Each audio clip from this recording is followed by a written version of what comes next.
All right. Good afternoon. Welcome to the Semper Fortis Jiu-Jitsu podcast. I'm gonna be updating this YouTube video and YouTube channel from time to time, mostly with jiu-jitsu stuff, sometimes with historical stuff. And the target audience is mainly just my, friends and family and, my students at my school.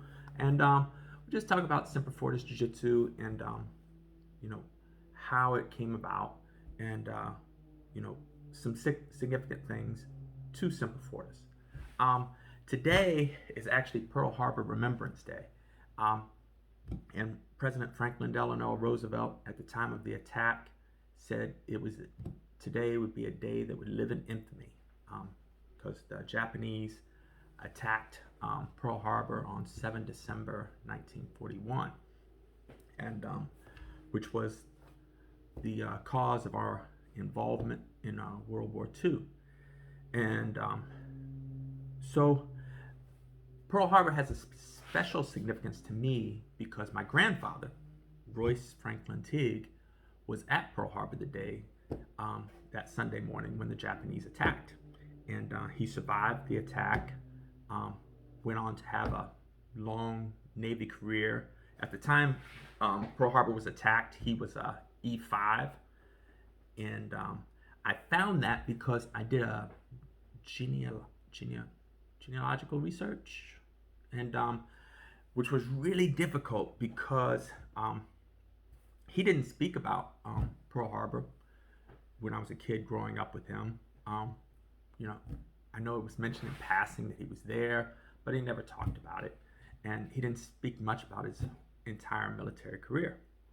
And so I started doing research a few years ago on his military career, and I hired an ancestry researcher to look into his career, and all the person could find was a muster report at Pearl Harbor the day it was attacked, that Sunday morning, and my grandfather was on that muster report. So it was like, oh, now I know for sure, he was there at Pearl Harbor the day it was attacked.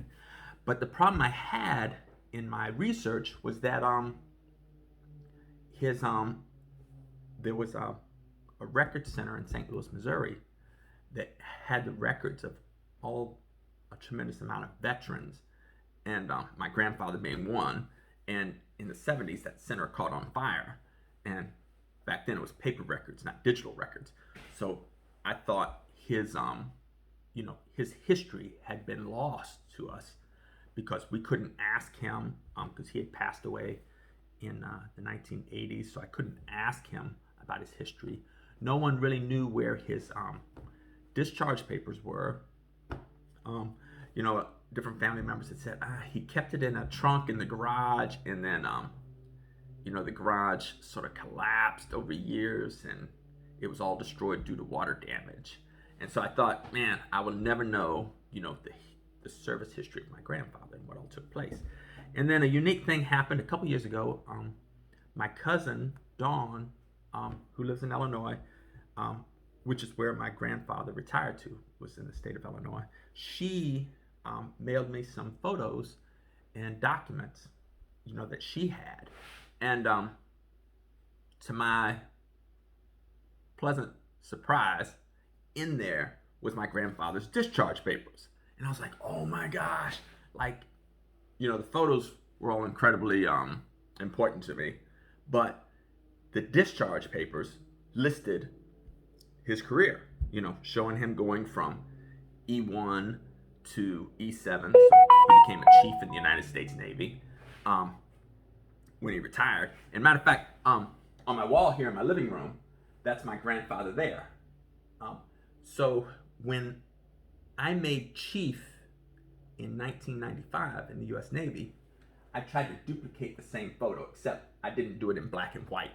So this is me over here in 1995. I was a signalman chief, and this is my grandfather. And what I would suspect is maybe the late 40s, early 50s, and he was a yeoman chief.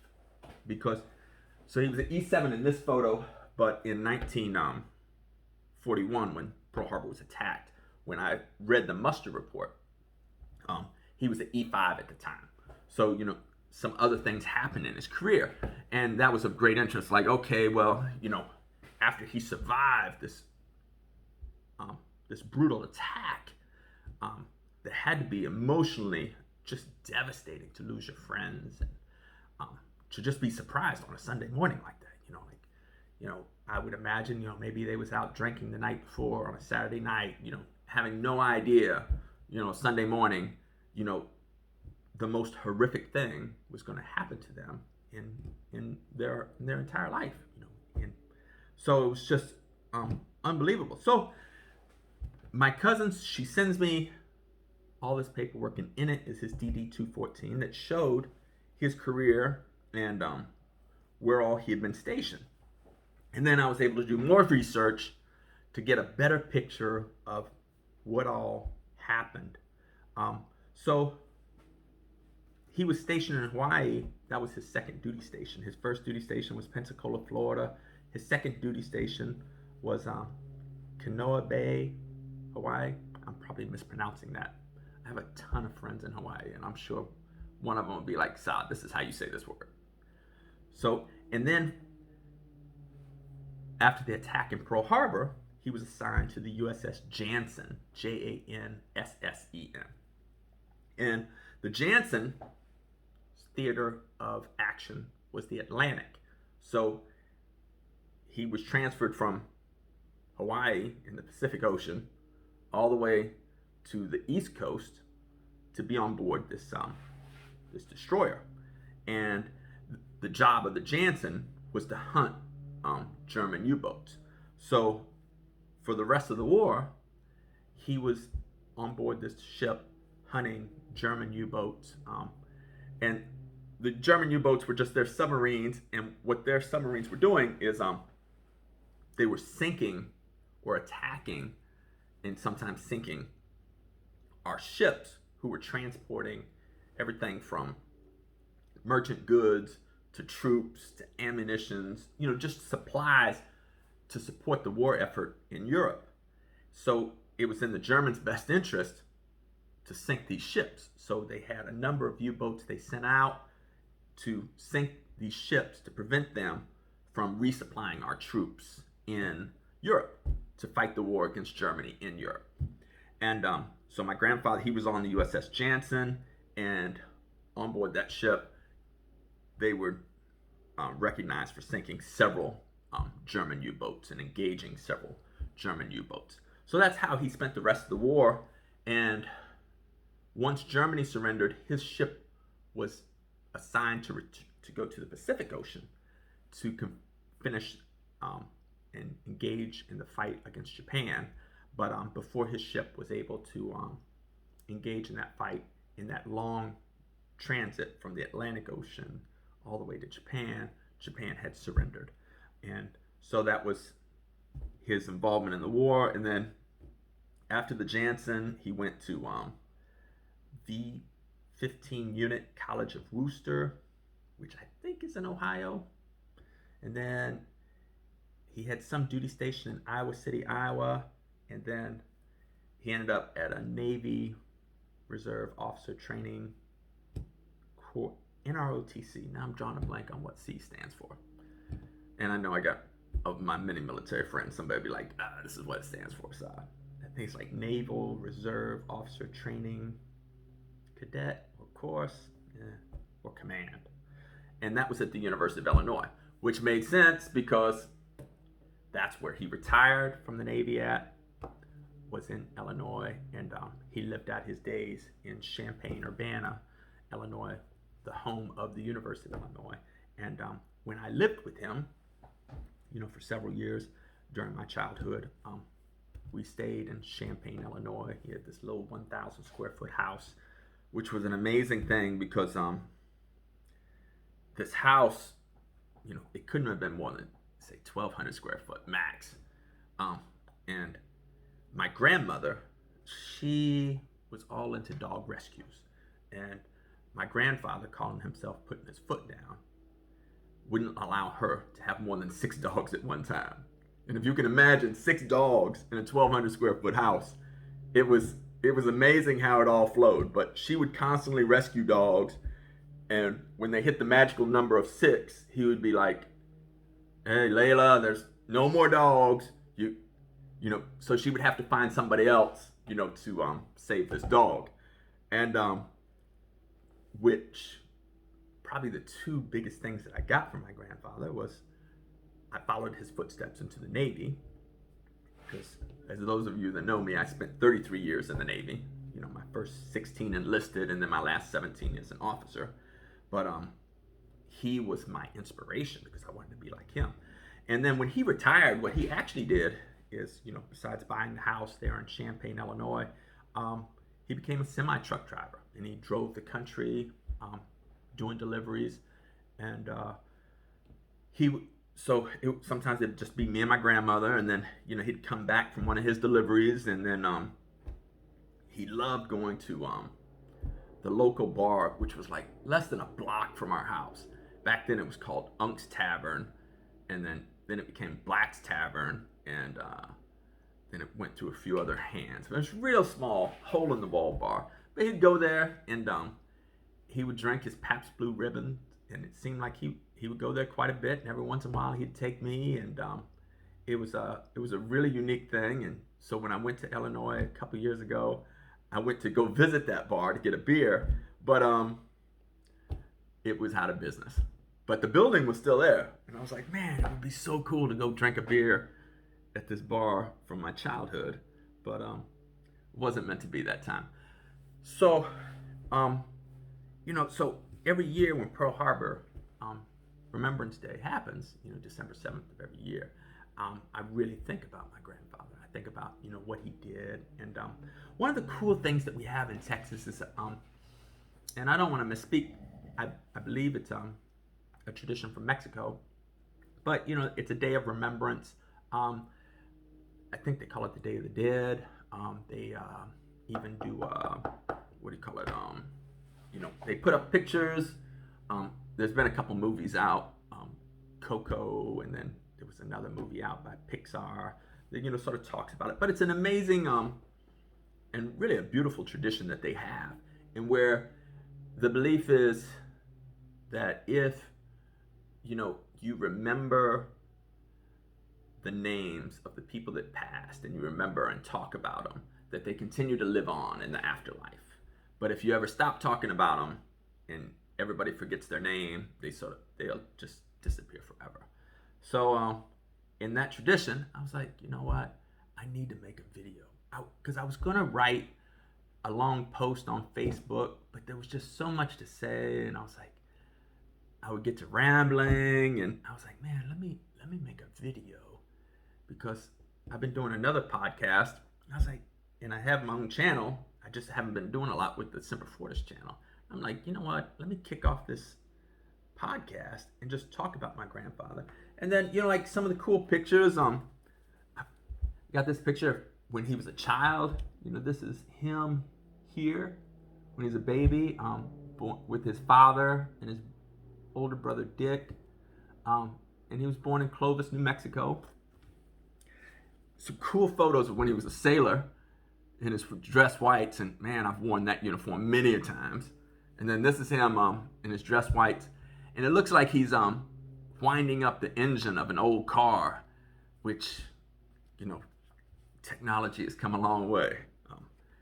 He's playing some kind of game here in his dress whites, which is really tricky, because anybody that's ever worn dress whites, it's like, man, they get dirty really easy, and it's hard to get those stains. Looked like he was posing the grass over here.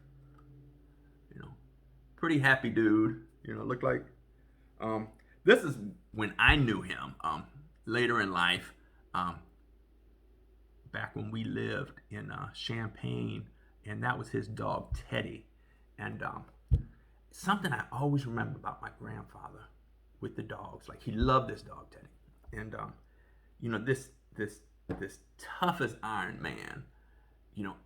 Anytime he had to bury one of his dogs, he would just get super emotional, just uncontrollably crying. I mean, he loved his dogs, and anybody that knows me knows, man, I freaking love dogs, and I feel the same way. And I know, this is the guy I got that from. You know, this is him again later in life, middle with my Willie, my stepmother's father. They were good friends. This is him too. And I'm showing these pictures because like I understand most people are just gonna have a passing interest that like are a part of my school, but the my brothers, my nephews, my cousins, my nieces, I think it's a good thing for them to know, like to know a little bit about our history, the history of this man that created our family. This is him here. He loved wearing a hat. He would always sport a hat. And he loved to play golf. And I think when I think back to this greatest generation, this generation that endured World War II, they endured so many hardships, from the Great Depression, and they were just amazing people, men and women, and sort of the foundation of what we are now. They built this country, and to fight World War II. I mean, just a war on 3 different fronts. Because initially when World War II started, we were at war with Japan, Italy, who was led by Mussolini at the time, and also of course Germany, Nazi Germany, and we're fighting this enemy, and there was serious questions as to whether we was going to win. Like this was a very formidable enemy, and people at the home front endured great hardships in support of the war effort, and the men and women that went and fought that war were just incredibly courageous and endured just their courage and their commitment to endure such difficult hardships that most of us today can't even imagine. Today sometimes we go into a panic when the Wi-Fi goes down. It's like, I ain't got no Wi-Fi. It's like, wasn't no Wi-Fi back then. You wouldn't hear from your loved one for months, maybe years, not even knowing what the outcome, whether they survived or not. And just amazing people. So my grandfather was an amazing man. I'm so lucky to have spent those years with him. I remember, he really sparked my love for martial arts because he taught me how to box.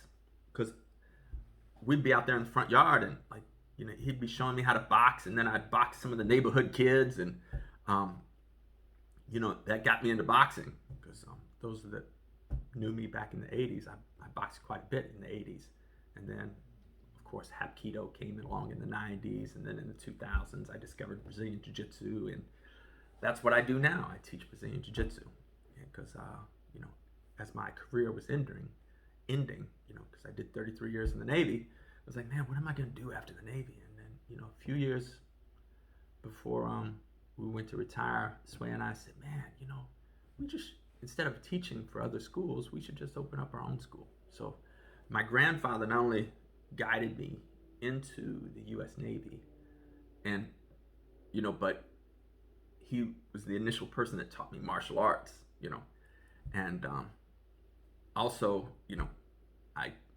gained my love of dogs, from my grandparents, who both loved dogs at just a whole different level, and I'm just so grateful for that. And so when you think about like the name of my school, because when Sway and I were thinking about, man, what do we name this business, 4 years ago, the natural name was, we came up with Semper Fortis Jiu-Jitsu, because Semper Fortis is the Navy's Latin motto, and what it means is always strong. The Marine Corps is Semper Fidelis, always faithful.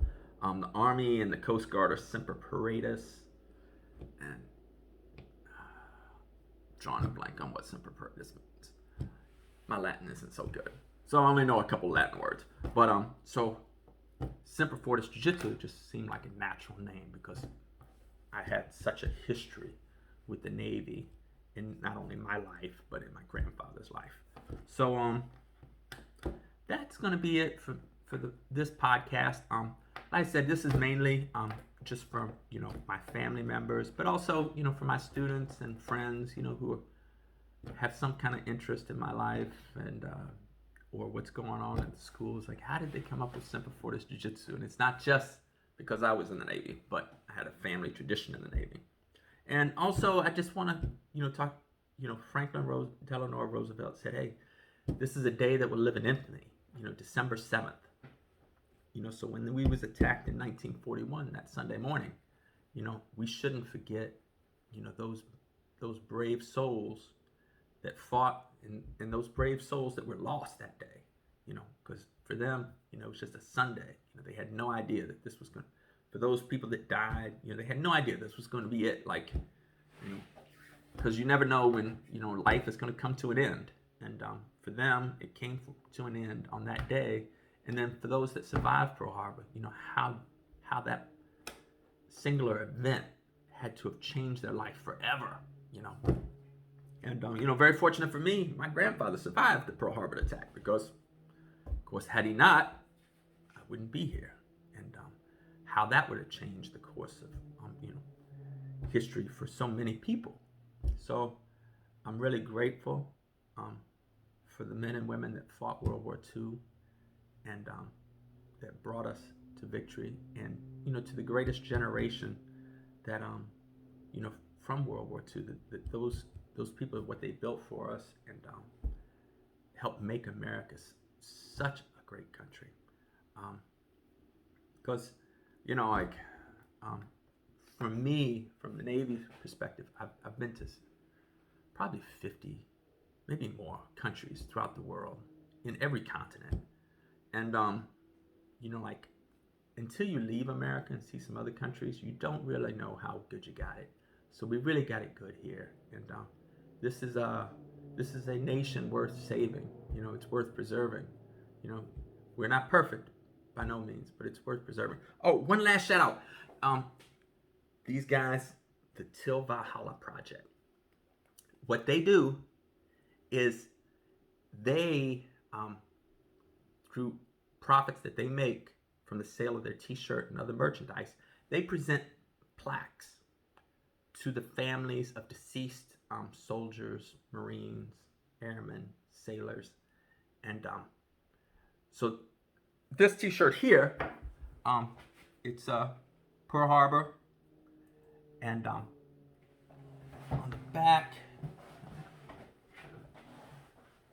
this is my first time doing something like this, so excuse me if it doesn't come in too well, but it's showing some of the ships and aircraft. I was super excited when Till Valhalla Project came out with this shirt, and I'm like, dude, I'm buying this. And I bought probably 3 or 4 of the shirts of theirs. But it's a really noble veterans charity. So if you're interested in some cool shirts, for some historical remembrance, especially because as I said in this whole video, Pearl Harbor is near and dear to my heart. Remembering this, support these folks, because to those families who have lost a loved one in combat, that plaque means a lot, because they don't have their loved one anymore. That's a sacrifice that they made, and so I really like this Till Valhalla Project. And I think I'm gonna close out on that. So if you watched the video, thanks. If you got any questions for me, fire them away. And I'm gonna put more content on this page as we go along. Most of the content will be about Brazilian Jiu-Jitsu because it's the Semper Fortis Jiu-Jitsu page. But I'm also gonna talk about some historical things and just some things as they come along. And if you fire a question away, most of the videos will be less than this. Because I think I'm almost at 25 minutes. Most of the videos I hope to be 5 to 10 minutes, just quick answers.